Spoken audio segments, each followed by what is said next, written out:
Hi everyone, so as some of you already know, the other day I made a video response to Greg Doucette, aka Gilbert Gottfried on steroids. Greg made a video about the Game Changers that was filled with errors, and I just decided to make a response video to that, criticizing some of those errors he made.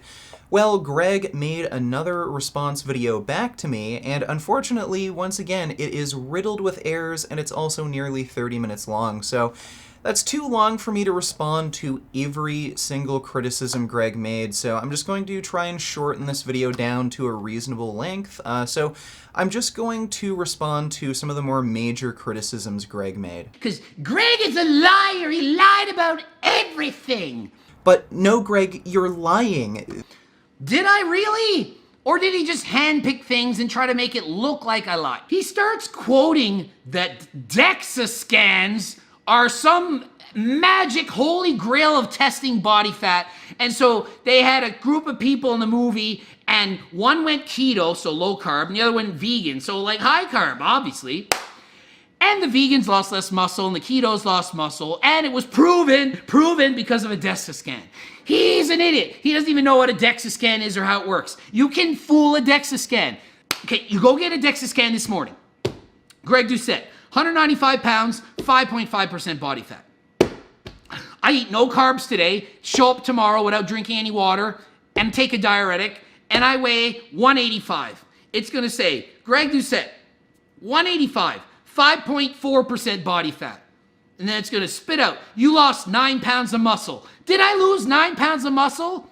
Then I drink water, have some popcorn and French toast, and I show up for the test tonight, 195 pounds, 5.5%. Wow, you gained back 9 pounds of muscle in one day. No, it's glycogen. So when he says it's the holy grail DEXA scan of body fat measurement analysis, it is not. There's huge inaccuracies. Okay, so Greg is referring to this study that was referenced in the film The Game Changers, Efficacy of Ketogenic Diet on Body Composition During Resistance Training in Trained Men, a randomized controlled trial.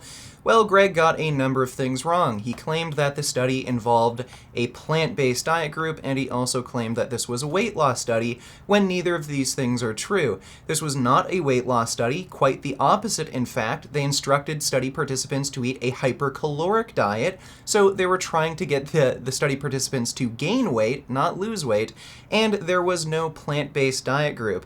And I actually pointed this out in my original response video to Greg, so this proves that Greg, for one, wasn't paying attention when he watched the documentary The Game Changers, he didn't read any of the studies in the documentary The Game Changers, and he clearly wasn't paying attention when I did my response video to him. So it's funny how he's calling me an idiot, I don't know what I'm talking about, when he literally gets everything wrong. Now, as for Greg's claims that a DEXA scan is an inaccurate tool for measurement, there's roughly a 4% margin of error. That may be true, but there wasn't only one study participant. If there was only one participant in the study, that could significantly impact the results, but there wasn't only one participant. They were looking at a group of people, and the larger your sample size, and assuming you're using proper statistical methods, the inaccuracy of the testing equipment doesn't really matter as much. A 4% margin of error across a larger group of people doesn't really matter. And he did point out that hydration will significantly impact the results of a DEXA scan, particularly for muscle mass, which is true, but again, Greg, this is why it's important to actually take a look at the study. So here are the body composition measurements of each diet group before and after the intervention. What you'll notice is the ketogenic diet group did have an extremely small reduction in lean body mass, but the effect size was incredibly small at only negative 0.04, and these findings were not statistically significant. Body weight also reduced in the ketogenic diet group, but this was not a significant change from baseline due to the small effect size, but there was a significant reduction in fat mass with a moderate effect size of negative 0.46. So Greg, your theory that the ketogenic diet group in the study was just dehydrated and that threw off the DEXA scan results doesn't really pan out. If they were dehydrated, you probably would have seen more significant changes in body weight and body composition, but that's not what we saw. We saw a very small reduction in body weight, only a moderate decrease in fat mass, and a not statistically significant reduction in muscle mass.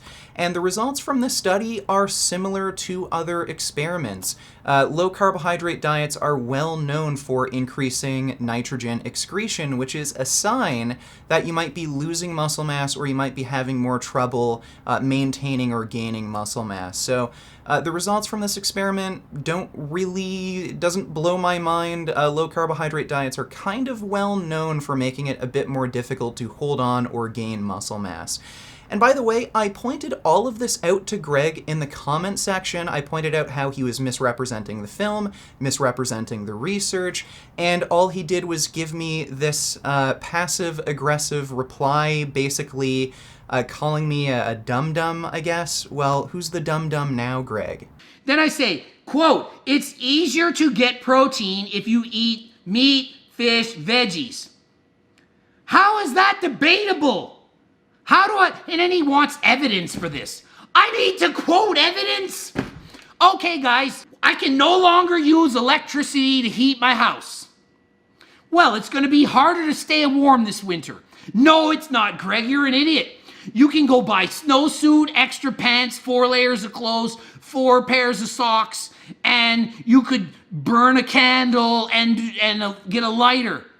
Yeah, I'll live. I'll survive. I can still do it. It's harder than going, click, the heat's on. It's harder. Okay, so Greg, in my first response video to you, I asked you to provide evidence as to why it is more difficult to get adequate protein intake on a vegan diet, and instead of doing that, you just decided to scream and yell on camera, and you used this ridiculous analogy of staying warm in the winter without electricity. What does staying warm in the winter without electricity have to do with nutrition and getting adequate protein intake, Greg? You think you sound clever, but no, you're just a screaming idiot. So, Greg, what is so difficult about instead of eating chicken, fish, beef for protein, you just choose to eat beans, lentils, tofu, tempeh, TVP? Some of those protein sources are actually more protein dense than the animal foods you suggested. So, again, Greg, I'd like to see evidence as to why it is more difficult to get protein on a vegan diet. Screaming on camera and talking about staying warm without electricity, that's not an argument, Greg. He even says, and I'm quoting him, you just have to know what foods to eat. Another quote, you do have to be more diligent. Did he not just argue for me in favor of me? Greg is an idiot. He's wrong. It's not harder to get protein if you're vegan. But you have to know what foods to eat.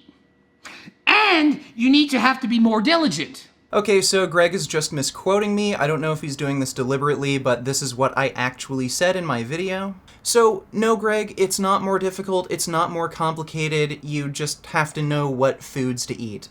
That's it. And everyone has to appropriately plan their diet, not just vegans. Look at the rates of obesity, heart disease, diabetes, cancer in the US. They're through the roof, and it's because, yeah, people aren't diligent about their diet, they don't appropriately plan their diet, and hey, even if a vegan diet, you do have to be more diligent about what you eat. Maybe that's a good thing for most people. Maybe people could benefit from eating a vegan diet since vegans do happen to have lower rates of obesity, heart disease, diabetes, and cancer. So no, Greg, I never said it was harder to get nutrition on a vegan diet. I never said you have to be more diligent on a vegan diet. I only suggested that even if you're right that you do have to be more diligent on a vegan diet, that's still probably a benefit for the majority of people. Just take a look at nutrient inadequacies in the United States. According to a US national survey, 51% of Americans aren't meeting requirements for intake of vitamin A, 43% aren't meeting requirements for vitamin C, 95% aren't meeting requirements for vitamin D, 94% aren't meeting requirements for vitamin E, 71% aren't meeting requirements for vitamin K, 49% aren't meeting requirements for calcium, and the list goes on. So Greg, the point is, every diet requires appropriate planning to ensure you're getting adequate nutrient intake. That's true of every diet, including a vegan diet, but that doesn't make a vegan diet more difficult to follow. Again, you didn't provide proof for this claim, all you did was scream on camera and misquote me, which isn't an argument, Greg. Okay, so we're right back into the study. Okay, so they're not randomized trials because obviously they couldn't afford it, it's not ethically possible, it's just not done. So they pooled data on prospective studies. So, okay, let's look at each individual study. Okay, there were 6. They looked at people with the highest amount of heme iron in the diet compared to the lowest. Just think about it like this. Maybe not all of the top quintile were eaters. Like the top 20%. Maybe only the top 5% ate totally and the next 15% down ate somewhat. So a few of those people could skew the results for everyone else because obviously they're gonna friggin' bring the average of health down. If you're in a group with those people, even if you're healthy and they average out your health with their health, it's gonna be like, holy the average person in this study was 200 pounds overweight. Why? Because that one was 700 pounds overweight. Kind of skewed it up a bit. So Greg keeps doing this. He's acting as if prospective cohort studies like these don't take into account confounding variables like how many calories somebody's eating, the quality of their diet, whether or not they're obese. Well, literally right there on the page you're referencing, Greg, they mention this is a multivariate analysis. They mention that they adjusted for a number of variables, including energy intake, body mass, smoking habits, history of disease, and so on. It's all right there. So, Greg, either you are illiterate and you literally can't read, or you are lying. So, Greg, they do take into account confounding variables like this. You can't just claim, oh, well, this study is garbage because who knows what these people are eating. No, they account for these things, Greg. It's literally right there on the page. And along with that, Greg made another seriously egregious error. So the best eaters in the world versus the worst eaters in the world. Yeah, you're gonna see vegans are healthier. If you eat no meat and you're vegan versus you eat 9 cheeseburgers a day, vegans live longer and are healthier. What about those that eat 1 burger versus 2 burgers? Or 1 burger a week and salmon versus 6 salmons and 2 burgers. What about that? The middle people, the norms, the normies, the guys that are not like so fat and so unhealthy. What about them, right? So there was a 48% rise in the eaters versus the mega health eaters. So yeah, that's good evidence that eating meat is bad and if you eat a ton of it. Right there, boom, that's good. But within that study, quintiles 2, 3, and 4 did not statistically increase risk compared to quintile 1, and the trend wasn't even consistent. Okay, so that chart Greg is referencing there was taken from a paper titled Dietary Iron Intake and Risk of Coronary Disease Among Men. I never referenced this study in my original response video to Greg. What I did was reference this meta-analysis titled Heme Iron Intake Associated with Risk of Coronary Heart Disease, a meta-analysis of prospective studies. So what Greg is doing here is he's cherry-picking one single study that was referenced in the meta-analysis that I referenced, and he's acting as if that one single study somehow refutes the entire meta-analysis, which is ridiculous. For those of you who don't know what a meta-analysis is, it's basically a compilation of several or many studies. It looks at a broad overview of data to get a more accurate and unbiased conclusion. So a meta-analysis has a lot more scientific weight than one single study, which makes it even more ridiculous that Greg would think one single study would refute an entire meta-analysis. And according to the meta-analysis, I referenced the dose-response risk ratio of coronary heart disease for an increase in heme iron intake of 1 milligram per day was 1.27. So for a 1 milligram increase in heme iron per day, your risk of coronary heart disease goes up by 27%, and that finding is based on the entire meta-analysis, the entire set of data, numerous studies, not just one. So Greg, you are deliberately being dishonest here. You're cherry-picking one single study out of this meta-analysis and acting as if it debunks the entire data set. That's not how this works, Greg. A meta-analysis is higher level evidence than a single study. So you are deliberately just ignoring the evidence I've provided and cherry-picking lower quality evidence. I also want to address the claim Greg has made about moderation. He keeps talking about how, oh, in all these studies, only people who are eating really unhealthy, who are at the extreme end of the spectrum, eating a lot of meat, end up having an increased risk of disease or death. But if you just eat a moderate amount or a low amount, you're just as healthy as the vegans or vegetarians. Well, that's not actually true, Greg. According to the latest cohort study out of the UK, only the vegans and vegetarians had a statistically significant reduced risk of all-cause mortality.